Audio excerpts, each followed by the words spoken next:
Hey guys, welcome back to another removed content video. This time we'll be going over all the scrapped content in Kingdom Hearts 2. There is a lot of missed opportunities in this one, so let's jump in. 2 palette swaps of the Ultima weapon can be obtained in Kingdom Hearts 2. The first one is the Edge of Ultima, a version of the original Ultima weapon with a glitched appearance. The second one is the Detection Saber, a palette swap of the original as well, except slightly larger. When these keychains are accessed in Sora's items menu through the use of a cheating device, no picture of the keyblades are shown, only map icons. So the Edge of Ultima is based on the Ultima weapon from the original Kingdom Hearts, so I suspect in Kingdom Hearts 2 they were actually going to use the original Ultima weapon from the original Kingdom Hearts, and that would be the actual staple in the series instead of redesigning it. And the Detection Saber would be a more powerful Ultima weapon based on the original appearance. However, I guess Nomura just wanted a new design and didn't want a Keyblade that was more powerful than the Ultima weapon in Kingdom Hearts 2, but there was Fenrir, but whatever. In his final battle, Xemnas was originally intended to use 2 forms other than his World of Nothingness. The first one is the King form. This is humanoid and has a crown with nobody sigils, and Kentaurus, which is a humanoid upper body fused with a lower body like a horse, so think of a centaur, you know, from those Greek myths and everything.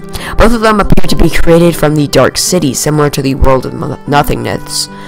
And let me tell you, these things look absolutely huge, like enormous. Just compare these things to the actual buildings, and you'll see they're enormous. Like, I'm pretty sure these were removed because time constraints, or maybe the PS2 couldn't handle it, I'm not sure. But it would have been epic, especially since a lot of RPGs have final bosses that are just enormous versions of themselves and multiple enormous versions of themselves. Xemnas was sort of not that. It was just a lot of different fights, I guess, against different things. Tetsuya Nomura intended to allow players to fight all the Organization 13 members again at the Colosseum. This idea was dropped, however, due to time constraints. Instead, the characters were included in Kingdom Hearts 2 Final Mix, along with the rest of the members as database versions, in separate optional boss fights, and in a new location called the Garden of Assemblage in the... I forgot the name at this moment. So, this was really interesting because a lot of people said that Kingdom Hearts 2 lacked secret bosses and overall just secrets, and playing the fights with all the organization members in the game would have been a very welcome feature, but of course this was later added in Final Mix, so it's all good. Cavern of Remembrance, that's the place.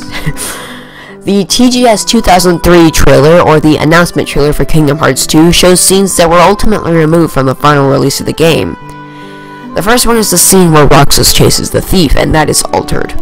Axel walks closer to the far wall in the scene before his fight with Roxas. As he approaches it, he looks back at Roxas and grins, while in the final product he just bursts the whole room into flames. Donald and Goofy are released from the memory pods in the old mansion's basement. Donald fires a blizzard spell which ricochets off the walls, hits him, and freezes him in a block of ice, which was removed completely. But I don't think it should have been removed because that was really funny, actually. The Kingdom Hearts version of Hollow Bastion, specifically the Great Crest, appears as a place where Sora first met the surviving members of the organization after the trio slays a horde of Neo Shadows. So maybe Sora at one point would actually fight all the members of the organization in the original Hollow Bastion, and I thought that would have been actually really great. A lot of people miss the dungeon-y feel of the first Hollow Bastion from the first Kingdom Hearts game, but there's like a new settlement and everything around Hollow Bastion and Kingdom Hearts 2, which sort of fits the story better, so Sora meets King Mickey in his Kingdom Hearts 2 attire before visiting the mysterious tower. Of course, in the final product, he is in his original outfit from the original Kingdom Hearts game.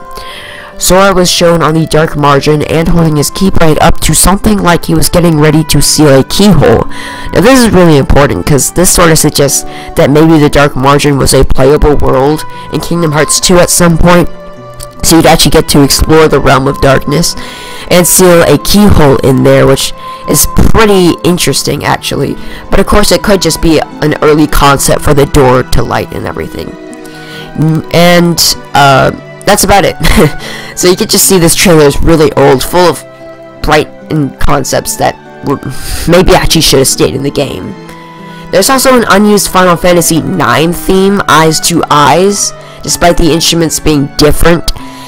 And I will link that and a Lazy Afternoons alternate theme for Twilight Town. So Lazy Afternoons, the theme you're hearing right now, there was actually an alternate version in the beta of the game, and it was found recently in the game's data. So I will link the TGS trailer, the Lazy Afternoons alternate, and the Final Fantasy IX unused song in the game, in the description below. Dang it. So two last things. In the Battle of 1,000 Heartless, Sora, Donald, and Goofy seem to be fighting, the regular Heartless and everything, but this time, there are actually behemoths and wyverns to be found, a different recoloring of behemoths, actually, and that is very interesting. I think mostly this was dropped because of the PS2's engine capabilities, because the final product that we got in Kingdom Hearts 2 itself really pushed the limits of PS2 hardware at the time. But I think behemoths and wyverns would have made the fight a lot more interesting and less tedious. Yeah, I said it, the Battle of 1,000 Heartless is tedious. Not entirely, but it can get a little tiresome after time. I know you feel like a boss and everything, slaying all these enemies, but it was just a little too easy, And the final thing was actually found in the final mix version of the game, and that is Buzz Lightyear and Woody summons. So these two characters from Pixar's Toy Story series were at one point planned to appear as new summons in Kingdom Hearts 2 Final Mix. Their models appear within the game's files, but they're without textures.